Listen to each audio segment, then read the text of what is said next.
Y en esta mañana de jueves nos permitimos invitarles a que nos acompañen durante 60 minutos aproximadamente en esta propuesta de Mega TV a través de los canales 15 y 615 de Tigo, por supuesto. Mi compañero de todas las mañanas, el querido Blas Barrios, ¿cómo le va? ¿Cómo anda? Carlos, ¿cómo estás? Qué gusto poder saludarte a vos, a todos los compañeros y principalmente a todos los televidentes de esta mañana. Una mañana bastante agradable, por cierto. Una mañana con cielo cubierto, ya está la ministra de la Niñez y de la Adolescencia, la señora Teresa Martínez, para compartir con nosotros en un ratito. Estamos hablando de una mañana con temperatura agradable en la capital del país, en el área metropolitana, y con posibilidad de alguna que otra lluvia, precipitaciones dispersas, dice el informe meteorológico, y con una temperatura máxima que estaría en 25 grados de acuerdo al informe meteorológico. Repito, fresco a cálido, cielo mayormente nublado, vientos del sur, precipitaciones dispersas, 25 grados temperatura máxima prevista para este 23 de septiembre del año 2021. ¿Qué dice el pronóstico del tiempo para los próximos días? Vamos a ingresar mañana a otro fin de semana, mañana viernes, y ustedes van a notar en el informe, en el pronóstico extendido, que vamos a tener ascenso en la temperatura. Pero según ya nos decían tempranito, en 1 de marzo, en las 7:80, y en Mega TV, no vamos a tener esos días de intenso calor como tuvimos hasta lunes inclusive. Fíjate, Blas, viernes, sábado, domingo y lunes, una temperatura que supera los 30 grados, pero que no llega a 40 grados como sí llegó en estos últimos días. Incluso a 43, Carlos, en algunos lugares. El viernes entonces una mínima de 16 grados, una máxima de 26. Ya para el sábado la mínima 15 grados, la máxima de 29. El domingo 17 como mínima, la máxima de 34 grados y arrancamos la semana laboral el lunes 27 con una mínima de 19 grados y una máxima de 36.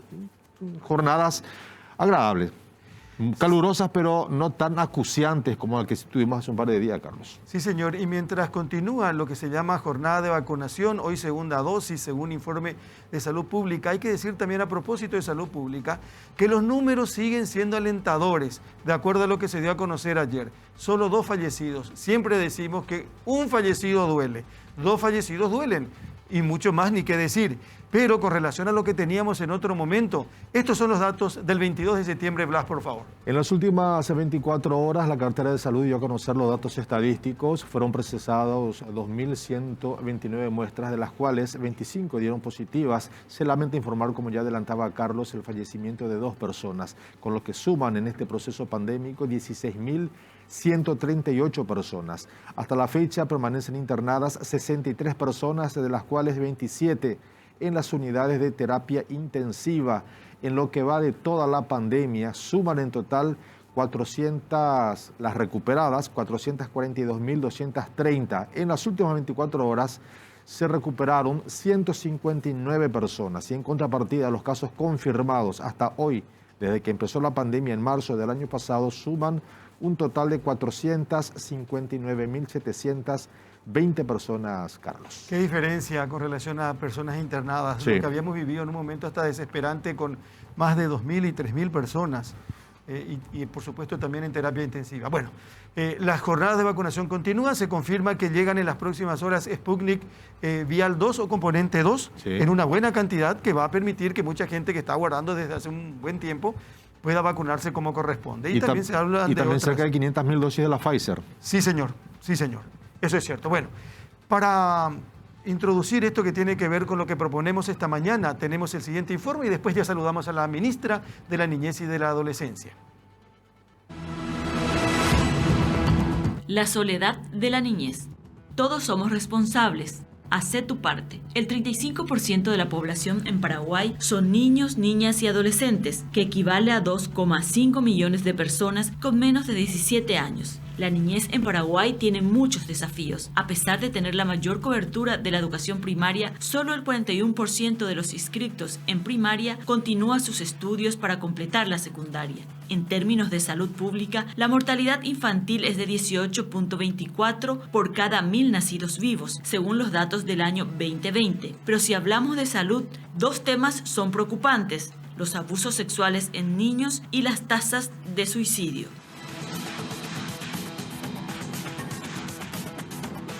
Los casos de maltrato infantil siguen en aumento según el informe del 147 Fonoayuda del mes de agosto. El servicio 147 del Ministerio de la Niñez y la Adolescencia recepcionó en el mes de agosto 1.513 llamadas, denunciando diversas vulneraciones, entre las que sobresalen las denuncias de maltrato, que en el mes aumentaron a 516 en total, casi el 40% de las llamadas recepcionadas durante el mes de agosto. En cuanto a los casos de abuso sexual en niños, niñas y adolescentes, se recepcionó un total de 130 casos, 8 más que el mes de julio, y 26 casos de explotación sexual que fueron recepcionados en el 147, 11 casos más que el mes anterior.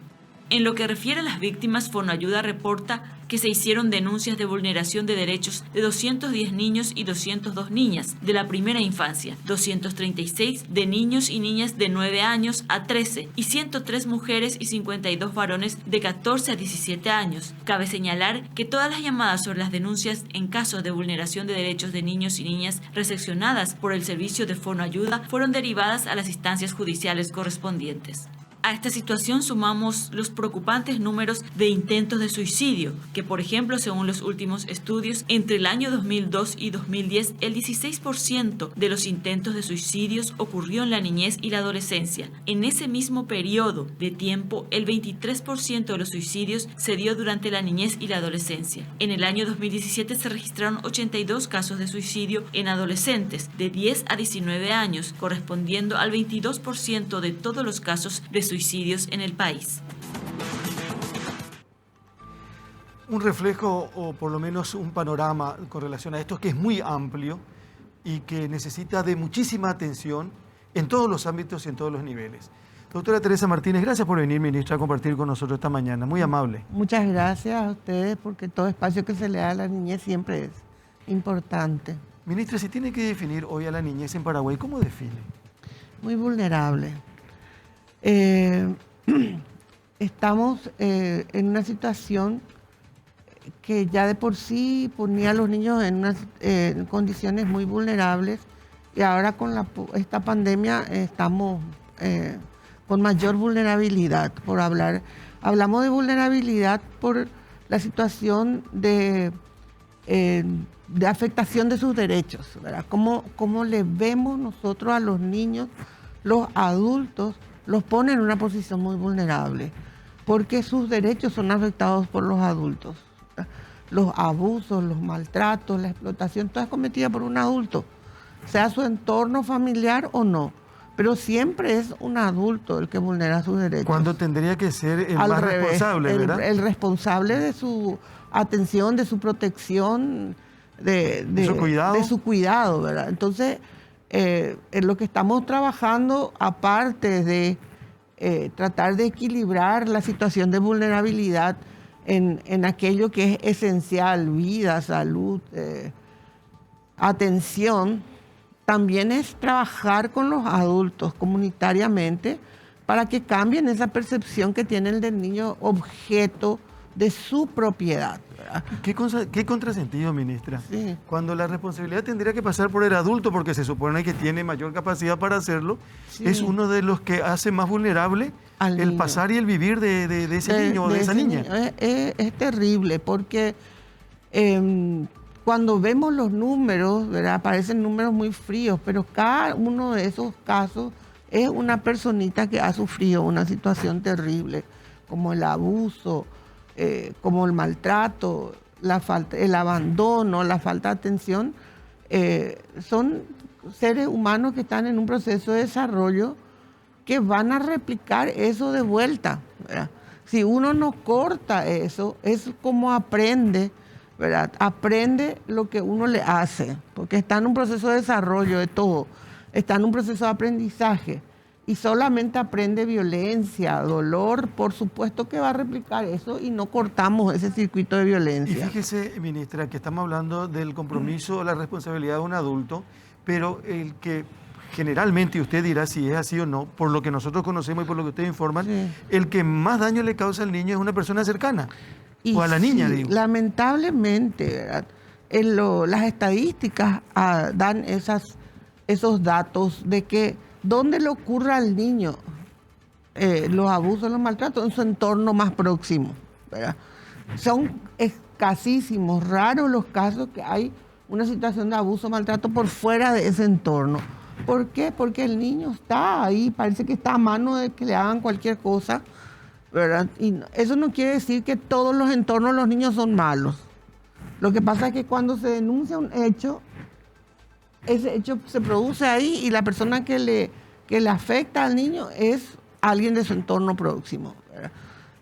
Felizmente no todas las familias ni todos los entornos de los niños son así, pero es muy preocupante la cantidad de casos que se dan, que no se van reduciendo y más todavía en este proceso de encierro que tuvimos todos, ¿verdad? Ministra, ¿qué se necesita para poder fortalecer la institución que usted encabeza y poder ejercer así un mejor trabajo? Bueno, nosotros empezamos en ese proceso de fortalecimiento, no es rápido, es lento. Ahora, aunque parezca muy trivial el haber pasado de secretaría a ministerio, le da más poder de convocatoria a todas las otras autoridades que forman parte del sistema de protección. ¿Cuáles son esas instituciones? Los gobiernos departamentales y los gobiernos municipales. La municipalidad es el ausente más prominente en este sistema, porque a la municipalidad se le atribuye por ley el mayor nivel de ejecución de las políticas públicas, porque está en el territorio donde vive la gente, ¿verdad? Ese territorio municipal, por ley orgánica municipal, le obliga a los intendentes, ¿verdad?, a que tengan un plan y un programa para la atención a la niñez. Su ley orgánica, el artículo 10, y aparte el Código de la Niñez, le atribuye al gobierno municipal el máximo nivel de ejecución de las políticas públicas. ¿Y existen esos programas por parte de las municipalidades? No existen. Algunos tienen. No. Nosotros estamos insistiendo que tengan su Consejo de la Niñez, como dice la ley. CODENI. Esa es la oficina de atención, ¿verdad? Pero el Consejo se conforma con los concejales municipales y las distintas autoridades del área en la municipalidad de salud, de educación, y los que tienen responsabilidad de los servicios. Pero cada municipio tiene un director o directora de CODENI, ¿verdad? Ese es el servicio de atención. Y algún día, por lo que uno mira, algún día esa persona que está al frente de CODENI tiene que ser una persona preparada. No tiene que ser una persona simplemente para que le den un cargo a Blas o a Carlos. No. Y que no tengan preparación y noción de cómo manejar. Por eso es que hay mucha falencia en este organismo o en este departamento o en esta comisión, porque tenemos ejemplos y ejemplos de abandonos, de situaciones que pasaron por ahí y que no se siguieron y que después terminan otra vez con un resultado que lamentar. Más o menos ese es el relato. Ese es el relato, porque durante mucho tiempo a las CODENIs le atribuyeron funciones como judiciales, como un juzgado de tercera categoría, que no es, ¿verdad? Es un órgano de protección social, forma parte del sistema de protección social y ellos hacían prestación alimenticia, régimen de relacionamiento, un montón de cosas que no son sus funciones. Ahora nosotros entramos en el proceso desde el año pasado, ¿verdad?, de capacitar. Trabajamos con ellos en unos manuales, ¿verdad?, para que vean cuáles son sus funciones, cómo tienen que organizar y armar su consejo municipal, unas guías de trabajo y cómo se hacen proyectos sociales, cómo se ejecutan las políticas públicas, de dónde tienen que sacar recursos, todo eso estamos entregando a los municipios y a las CODENIs, ¿verdad? Eso seguramente que con esta elección van a cambiar, pero esos instrumentos ya son oficiales, están aprobados por el Ministerio de la Niñez y pretendemos con eso generar las acciones positivas por parte de ellos. Los municipios que tienen organizado son ya varios, gracias a Dios, que se pueden mencionar como ejemplo, pero casi todo el interior. En Asunción, donde tenemos mayor cantidad de problemas por ser capital del país, tienen algunos programas, pero muy básicos y no incorporan, digamos, los recursos, el presupuesto para atender esos programas. Asunción tiene que tener refugio para niños en calle, tiene que tener un programa de control de adicciones. Les faltan como 15 programas, ¿verdad? No veo yo en ninguna de las propuestas de los candidatos a intendente que siquiera hablen del área de la niñez. Un ratito, ministra, por favor. Tenemos una información de último momento. Está Javier Lugo. Hola, Javier, buen día. Antes de nada, buenos días para todos. Sí, Fabián sos, ¿verdad? Sí, Fabián, de bomberos. Sí, exactamente. Bueno, contanos, por favor, en tu carácter de bombero, unidad de rescate, un accidente con derivación fatal, ¿dónde? Sí, fue en la altura del kilómetro 27, ruta 2. Una persona de sexo masculino mayor de edad. La misma, pues, según fuentes de ahí, policía, fue investido por un automóvil en contramano, según dijeron los policías. Nosotros llegamos al lugar, obviamente hicimos los procedimientos de RCP y eso, y no se pudo hacer nada. Fabián, por lo que estamos viendo, el que falleció era un motociclista. Sí, exactamente. ¿Y él es el que estaba en contramano o no? No, el automóvil estaba yendo en contramano, en dirección contramano. En contramano. Sí. ¿Y esto involucró al motociclista, a otro automóvil y a más vehículos o no? Los más vehículos fueron por tema de curiosidad, según el que ocasionó el accidente también del otro lado. O sea que por curiosidad. ¿Cuántos vehículos más o menos involucrados? Y este vehículo involucrado, de los cuales un camión fue también. O sea, chocaron todos uno porque venían uno tras otro. Sí, en forma de cadena. Ajá. Bueno, y entonces tenemos un vehículo que estaba de contramano y eso ocasiona el accidente con el motociclista. Sí, exactamente. Ocurrió en el kilómetro 27 de Ruta 2, jurisdicción de Capiatá, ¿es? Sí, de Capiatá, límite con Itagua. Ajá.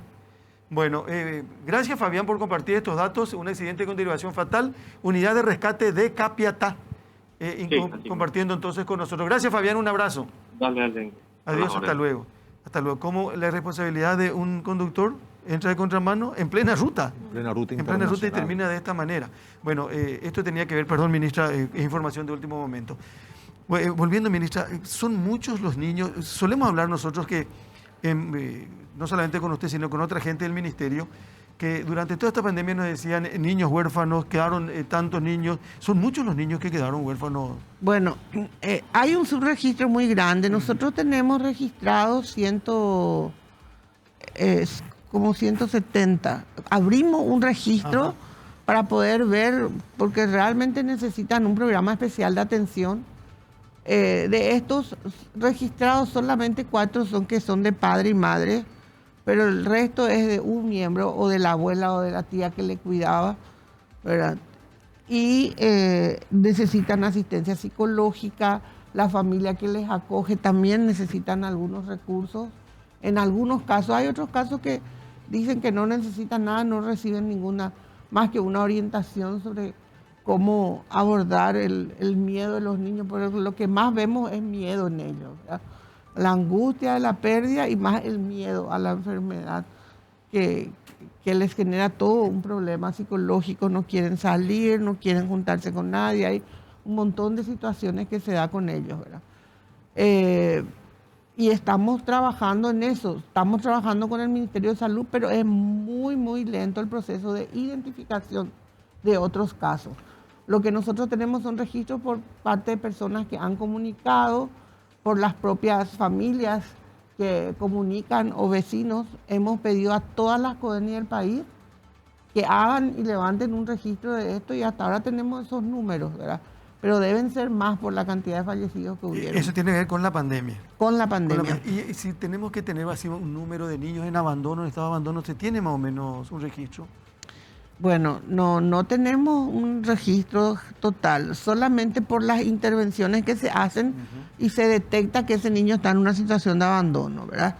Que gracias a Dios no son en un número excesivo. Los niños que están en calle, durmiendo en calle, ya son niños de la calle, ya están abandonados, su familia ya no les recibe o porque están en adicciones o algo.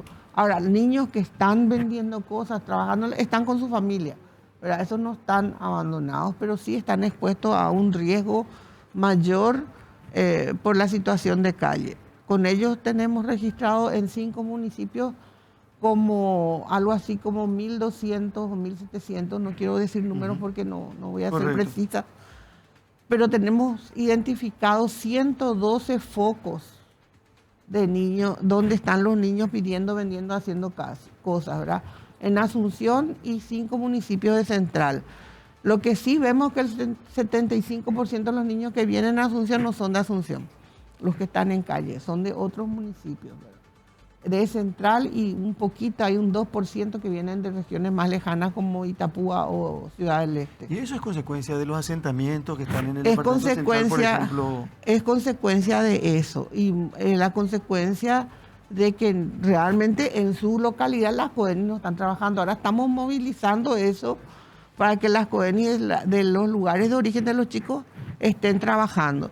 Claro. Y coordinar con los municipios absolutamente todo, porque en Luque también te dicen, no, pero los niños acá son de Areguá. Sí, son de Areguá, pero tiene que contactar con la CODENI de Areguá para hacer ese traspaso y tener toda la información y ver la situación de los niños. Fíjate, Blas, que los niños en asentamientos, mamá que tiene que salir a trabajar porque tiene que traer comida, o el papá, hay muchas madres solteras probablemente. El 70% tenemos. ¿Qué pasa con un niño adolescente que a los 6, 7 años te sostiene y te aguanta? Porque todo lo que mamá o papá le puedan decir tiene que respetar. Pero a medida que pasa el tiempo, cuando empieza a tener hambre y tenga 13, 14 años, la delincuencia del varón casi siempre es la delincuencia, y de la niña lastimosamente es la prostitución. Y eso genera un enorme perjuicio porque no hay fuente de trabajo. Es una realidad esa. Es una realidad. Tenemos que hacer una pausa nosotros, porque quiero compartir esto con la ministra y después vamos a seguir hablando. ¿Perdón? Sí. Bueno, dice, la Defensa Pública presentó anoche resultados obtenidos a 2 años de la campaña implementada en septiembre de 2019 que se denominó No Más Niños Archivados. Sí. ¿Qué es esto, ministra? Bueno, cuando nosotros tratamos hace 2 años con la Defensora General, cuando ella asumió, hicimos un diagnóstico, ¿verdad?, con una organización Paraguay Protege Familia, sobre cuántos niños están con esas medidas cautelares que decimos de guarda, que no están con su familia o que están en una entidad de abrigo, decimos los albergues, porque se estaba trabajando con la nueva ley de adopciones.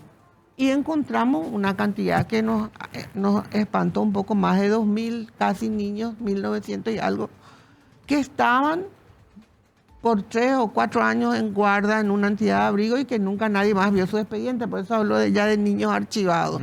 Porque como que los expedientes se daban la medida cautelar de protección por alguna circunstancia que habría ocurrido en la vida del niño, o un maltrato o un abandono, y quedaban ahí. Y vimos que incluso habían chicos que salían de las entidades de abrigo por llegar a la mayoría de edad, no porque se les restituía a la familia.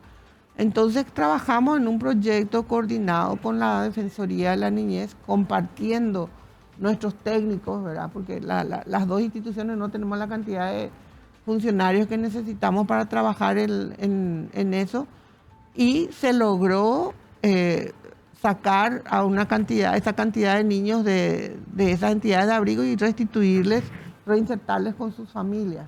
Estos fondos del FONACIDE, ministra, que se destinan a los municipios para que a su vez sean reutilizados en las políticas en defensa de los niños, ¿es utilizado correctamente? Y nosotros no vemos, porque todos entienden que es solamente para obra de infraestructura y no es así. No. Es para protección de la infancia, y eso es lo que tenemos que controlar con los municipios, ¿verdad? Porque si reciben esos fondos se tienen que invertir en los niños. ¿Podrían caer en malversación de fondos? Y podrían caer en una situación de malversación si es que no pueden acreditar que invirtieron en niños, eso, ¿verdad? ¿Sabe por qué, Carlos y ministro? Yo quiero insistir con este tema de los municipios, porque los gobiernos departamentales y los municipios son los principales entes ejecutores de las políticas públicas, como decía. Sin embargo, casi nadie presenta hasta ahora un programa o un delineamiento o un seguimiento a la situación de los niños, teniendo ellos recursos que se les administra para esas políticas a favor de la niñez y la adolescencia. Sin embargo, aparentemente no se ejecuta, se destina en otras cosas. Es preocupante porque se está utilizando dinero que tendría que ser destinado para los niños y los adolescentes en situación de riesgo, sin embargo no lo hacen. Y no solo no lo hacen, sino que ni siquiera presentan un programa que tienen que hacerlo por ley. Y ahí es donde tienen que funcionar los entes de control. ¿Y quién controla eso? Y controla la Contraloría, ellos tienen que rendir cuentas ante Hacienda, pero muchos ni siquiera presentan el informe. Lo que pasa es que ahí ya no reciben más fondos, ¿verdad?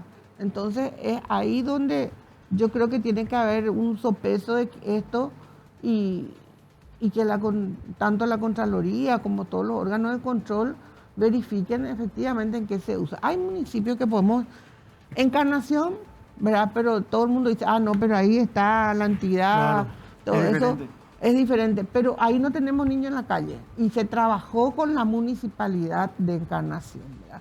Se trabajó en un plan de empleo para los padres y se determinó todos los niños que no eran de ahí y se trabajó con los municipios de esos niños. Pasa lo mismo en Misiones, 4 municipios que están trabajando con los fondos que tienen para la niñez, instalaron centros de formación, tenemos un trabajo con ellos comunitario, nosotros ponemos los técnicos, ellos ponen los recursos, o sea, coordinadamente y están levantando y reduciendo impresionantemente la cantidad de niños en adicción, no estamos viendo más niños en calle y se ponen los servicios, ¿verdad? Vamos a seguir hablando con la ministra de la Niñez y la Adolescencia, que tiene la gentileza de visitarnos esta mañana aquí en Mega TV. Tenemos varias preguntas, insisten con el tema Codeni en su conformación, algunos televidentes esta mañana también, y por supuesto que vamos a retirar esto con la señora Teresa Martínez. En un ratito también queremos poner esto que nos dolió a todos y que ocurrió en el Alto Paraná, un padrastro que abusa sistemáticamente durante 2 años de su hijastra. Y que después, siguiéndole el ciclo menstrual, detecta de que hay un atraso y le lleva a abortar. Hubo intervención fiscal inclusive porque desapareció la niña. Hasta ahora, tengo entendido, está desaparecido el padrastro. La policía y la fiscalía están trabajando en eso, pero eso un poquitito más tarde. Y ahora, como todas las mañanas, esta mañana de jueves queremos ir otra vez a la Asociación Rural del Paraguay. Edgar Britos, hola Edgar, ¿cómo estás? Buen día. Buenos días, Carlos. El saludo al gran equipo de la Mega Cadena de Comunicación. Como bien decías, hoy continúan la jornada de juzgamiento aquí en el predio de la Asociación Rural del Paraguay, en el ruedo central, en el campo de exposiciones Juan Carlos Pereira, en la pista número 1 y también en la pista número 2. Las 2 razas fuertes que van a estar en esta jornada, la raza Brahman y también la raza Nelor. Esta jornada que estará marcada también por estas actividades y otras que se van a desarrollar en el ruedito, en donde se va a realizar la jura de los ejemplares, pero de la raza Braford a campo. También en la jornada de hoy, a las 20 horas, vamos a estar con los detalles del remate de la raza Braford y el valor agregado que tiene este evento. Es que el gran campeón de la raza Braford está inscripto para lo que será esta feria. Va a ser presentado este ejemplar en el remate y esto sin duda también da un toque distinto y también genera mucha expectativa en lo que pueda generarse en materia de negocios. Hoy nuevamente vamos a estar con todos los detalles aquí desde el ruedo central de la Expo Nacional de Ganadería 2021. Gran despliegue de la Mega Cadena de Comunicación para acercarles todos los detalles de este gran evento. Sí, señor, un gusto siempre, Edgar. Estamos atentos a lo que desarrolla el Canal Pro, por supuesto, en su emisión diaria, y lo que nosotros podamos compartir también aquí en Mega TV y en 1 de marzo. Tiene que ver, repito, con la Feria Ganadera exclusivamente que se desarrolla en la sede de la Asociación Rural del Paraguay en la ciudad de Mariano Roca Alonso. Va a seguir con nosotros en un ratito la ministra de la Niñez y de la Adolescencia. Tenemos todavía un poco más de 20 minutos para compartir de esto que es muy importante y que merece la atención de todos los sectores. Hay una actividad también que nos va a contar la ministra prevista para esta mañana. Hacemos la pausa y ya volvemos. La doctora Teresa Martínez, ministra de la Niñez y de la Adolescencia, nos acompaña esta mañana en Mega TV, en los canales 15 y 615. Ministra, hoy presentan avances del programa Abrazo en contexto de pandemia. Sí. ¿Qué significa esto? Bueno, todo lo que se hizo en la pandemia, pues el programa Abrazo es un programa que busca erradicar el trabajo infantil en calle, que cuenta con centros de atención y otros servicios para los padres, las madres, a través de los apoyos familiares. En la pandemia no se pudieron abrir los centros por disposición sanitaria, pero igual trabajaron toda el área de seguridad alimentaria y el área de apoyo familiar, ¿verdad? Y eso es lo que se quiere presentar. Y se aprovechó también eso para formar a los padres y a las mamás. Casi todas son mamás, 2 papás nomás tenemos ahí en este grupo que se va a presentar hoy, en habilidades para emprender, ¿verdad? Manejo de dinero, cómo desarrollar acciones, porque lo que se busca es que mejoren su calidad de vida para que salgan de los sistemas de subsidio, ¿verdad? Y hoy se va a presentar eso, los números de todo lo que se trabajó y cuál es el resultado, ¿verdad? Ahora ya estamos abriendo otra vez los centros progresivamente, porque es una necesidad muy grande para los chicos el salir, estar en espacios seguros y que sus madres puedan ir a trabajar sabiendo que sus hijos quedan en un espacio de atención. Acá, ministra, me insisten en el tema CODENI. ¿Están integradas? ¿Y quiénes, qué instituciones deben conformar CODENI? ¿O cómo es eso? No, hay un consejo municipal de la niñez. La CODENI es una oficina donde hay un director y tiene que tener psicólogos, trabajadores sociales para prestar un servicio. El Consejo Municipal de la Niñez tiene que estar integrado por concejales, por representantes de salud, de educación y organizaciones de la sociedad civil que haya en la comunidad. Normalmente es la iglesia, algún representante de algunas iglesias la que conforma. Ese Consejo Municipal de la Niñez es el que tiene que hacer los presupuestos, solicitar al intendente las resoluciones y llevar los problemas de la infancia a la decisión municipal en el pleno del consejo de los concejales, ¿verdad? Pero es la autoridad de ejecución de las políticas públicas en la municipalidad, ¿verdad? Ese Consejo Municipal de la Niñez es el que tiene que relevar toda la problemática que hay en su comunidad con respecto a los niños y cómo van a presentar los programas al proyecto para atención a esa problemática. Sobre ese punto, ministra, ¿y este consejo elabora también el presupuesto municipal para ser destinada? Tiene que elaborar también. ¿Y generalmente se aprueba? Generalmente se aprueba, pero hay muchos municipios que no tienen su consejo, tienen su CODENI, pero no tienen el consejo. Entonces, por eso es que la CODENI está muy debilitada, porque si no tiene el consejo que le apoya, es una simple oficina. Pero una vez que se aprueba el presupuesto, se tendría que ejecutar. ¿Qué pasa con ese dinero? Por eso es que nunca presentan un programa, un delineamiento, ni siquiera rinden cuenta de lo que hacen con la plata con respecto a ese tema en particular.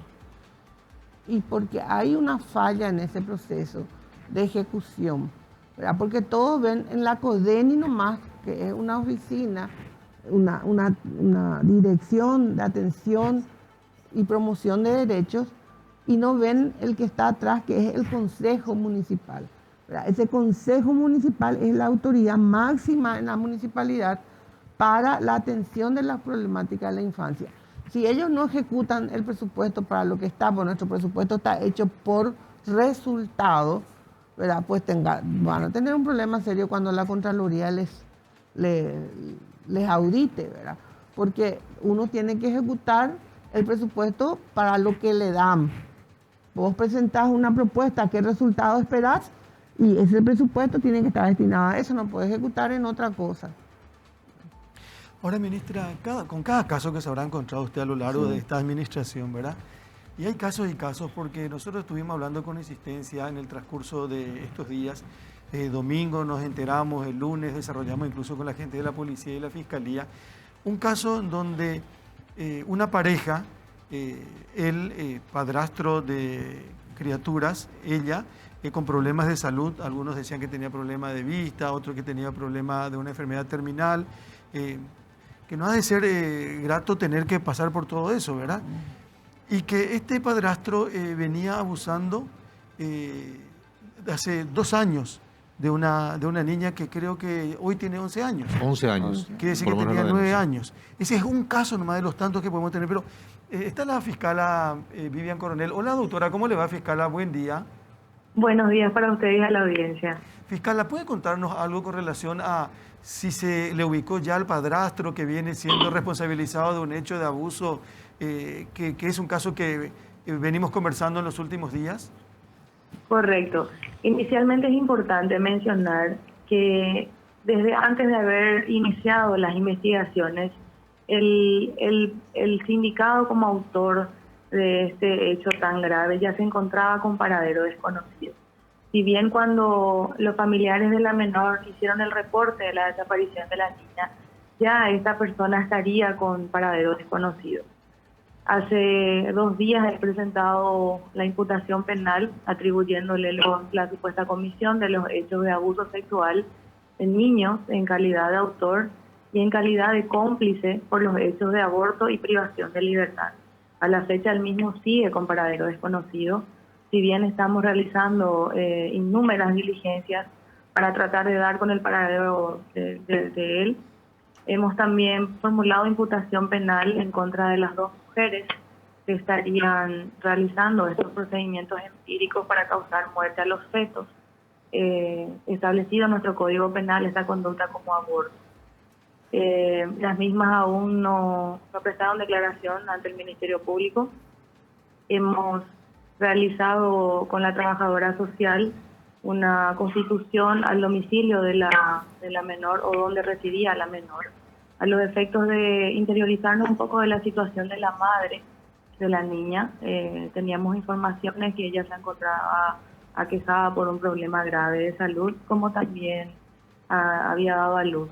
Entonces, estamos respetando ese tiempo del reposo por maternidad de la señora, como también el estado de salud, una vez que ella pueda colaborar brindando sus informaciones al respecto de las preguntas que tenemos para formularle a esta señora, estaríamos avanzando un poquito más con las investigaciones.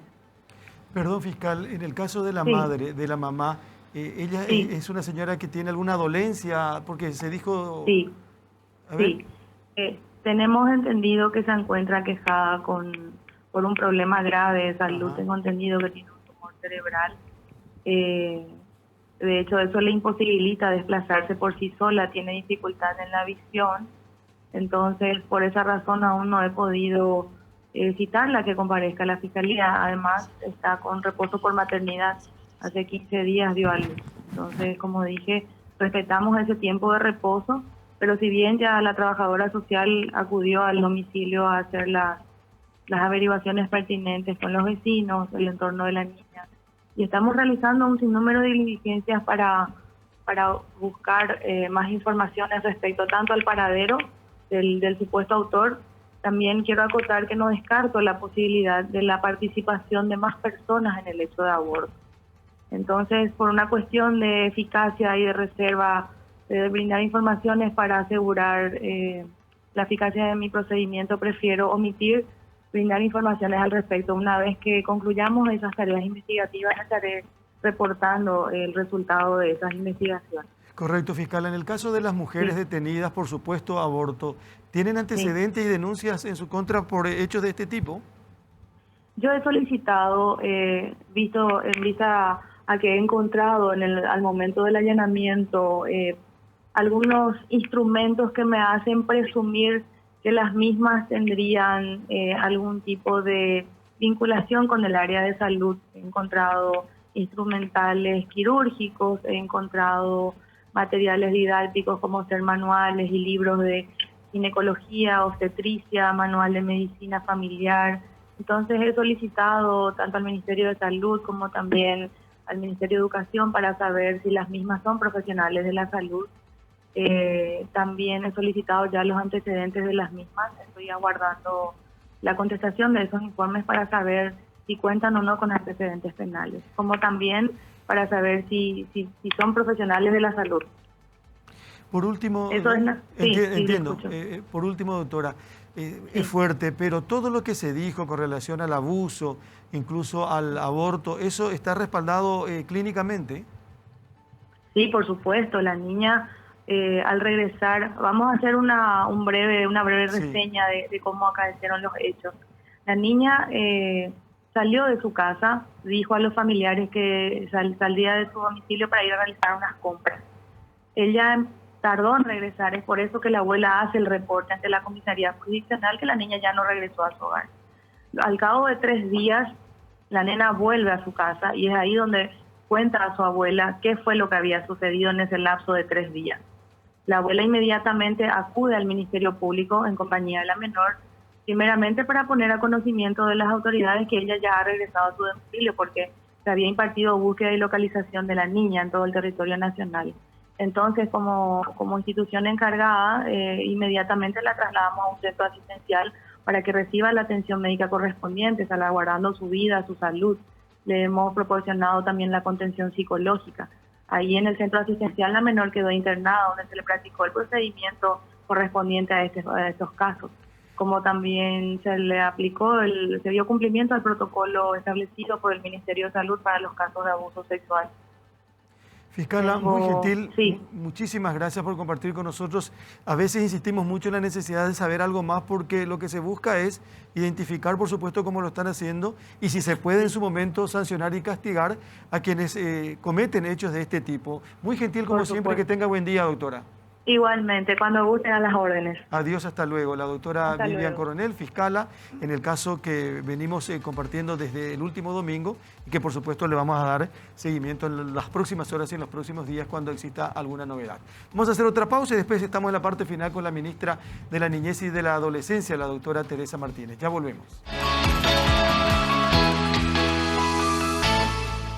¿Qué se le puede pedir a la gente en diferentes ámbitos? Porque acá, evidentemente, hay situaciones que se dan en todos los niveles con relación a la niñez y a la adolescencia.